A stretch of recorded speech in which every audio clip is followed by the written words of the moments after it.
নেহারি বা খাসির পায়ে পছন্দ করে না এমন মানুষ খুবই কমই দেখা যায়। আসসালামু আলাইকুম এভরিওয়ান, ওয়েলকাম টু অরণ্য রান্নাঘর। আজকে আমি খাসির পায়া বা নেহারি রান্না করব। আশা করছি আজকের এই রেসিপিটা আপনাদের কাছে খুবই ভালো লাগবে। ভালো লাগলে অবশ্যই আমার ইউটিউব চ্যানেলটি সাবস্ক্রাইব করে রাখবেন, পাশে থাকা বেল বাটনটি অন করে রাখবেন আমার পরবর্তী ভিডিও নোটিফিকেশন সবার আগে পাওয়ার জন্য। ফেসবুক থেকে দেখে থাকলে অবশ্যই একটি লাইক দিয়ে পেজটি ফলো দিয়ে রাখবেন। তো চলুন কথা না বাড়িয়ে মূল রেসিপিতে চলে যাচ্ছি।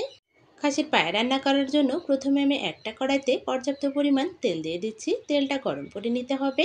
খাসির পায়েগুলো রান্না করার আগে অবশ্যই খুব ভালোভাবে পরিষ্কার করে নিতে হবে। দেখুন আমি খুব ভালোভাবে পরিষ্কার করে ছোট ছোট পিস পিস করে কেটে নিয়েছি। কাটার সময় খেয়াল রাখতে হবে পায়ের মধ্যে যে সাদা সাদা পদার্থ থাকে সেগুলো যাতে বের হতে পারে।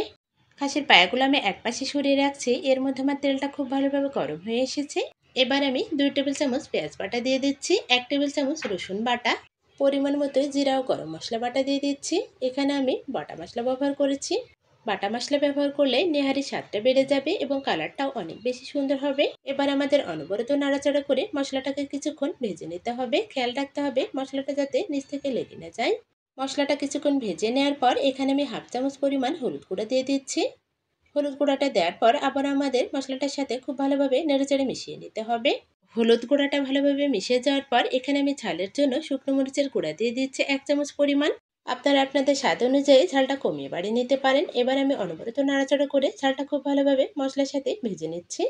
স্বাদ অনুযায়ী লবণ দিয়ে দিচ্ছি। আবারও আমাদের লবণটাকে মশলার সাথে খুব ভালোভাবে নেড়েচেড়ে মিশিয়ে নিতে হবে। মশলাটা আমরা অনবরত নাড়াচাড়া করতে থাকবো। এই পর্যায়ে আমি 2টা তেজপাতা দিয়ে দিচ্ছি। তেজপাতাটা দেওয়ার পর আবার আমাদের মশলাটাকে খুব ভালোভাবে নেড়েচেড়ে ভেজে নিতে হবে। মশলাটা ভাজতে ভাজতে যখন তেল বের হয়ে যাবে তখন আমাদের নেহারিটা দিয়ে দিতে হবে। ছাগলের পায়া বা নেহারিটা অনবরত নাড়াচাড়া করে মশলার সাথে খুব ভালোভাবে ভেজে নিতে হবে। দেখুন আমি অনবরত নাড়াচাড়া করে খুব ভালোভাবে পায়াটা ভেজে নিচ্ছি। পায়া বা নেহারিটা যখন খুব ভালোভাবে ভেজে নেওয়া হয়ে যাবে তখন আমরা কষানোর জন্য খুবই সামান্য পরিমাণ পানি দিয়ে দেব। আমি এখানে মশলা বাটার পাটা ধোয়া পানিটা ব্যবহার করেছি। পাটা ধোয়া পানি দিলে স্বাদটা অনেক গুণ বেড়ে যায়।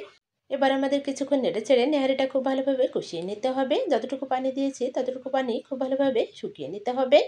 আজকে আমি নেহারি বা পায়াটা প্রেসার কুকারে রান্না করব, কিন্তু তার আগে আমি এই প্রসেসিংগুলো করে নিচ্ছি। এতে করে আমাদের পায়াটা খেতে অনেক বেশি মজার হবে। সরাসরি প্রেসার কুকারে পায়া রান্না করলে এতটা মজার হয় না যতটা এভাবে রান্না করলে হয়।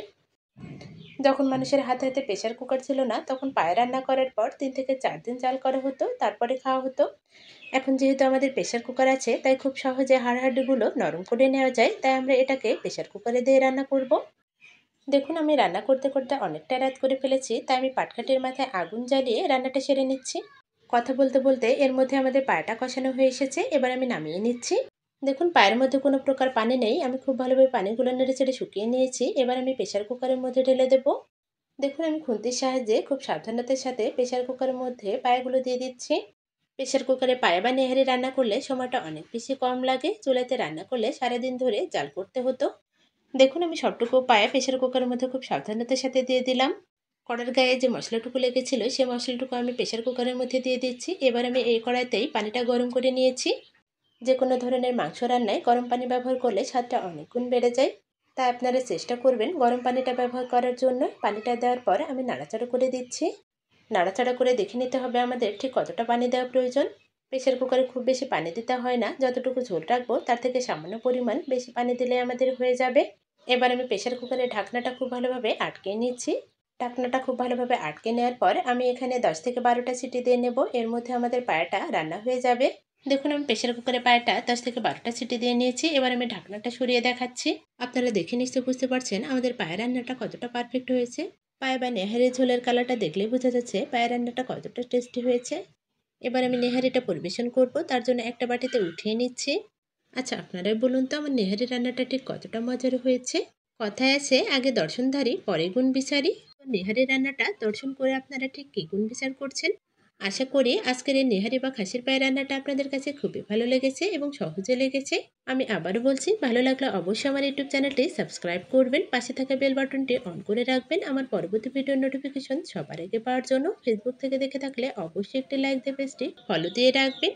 লাইক কমেন্ট শেয়ার করতে ভুলবেন না। আজকের মতো এখানেই বিদায় নিচ্ছি। সবাই ভালো থাকবেন, সুস্থ থাকবেন, সবাই সবার জন্য অনেক বেশি দোয়া করবেন। আল্লাহ হাফেজ।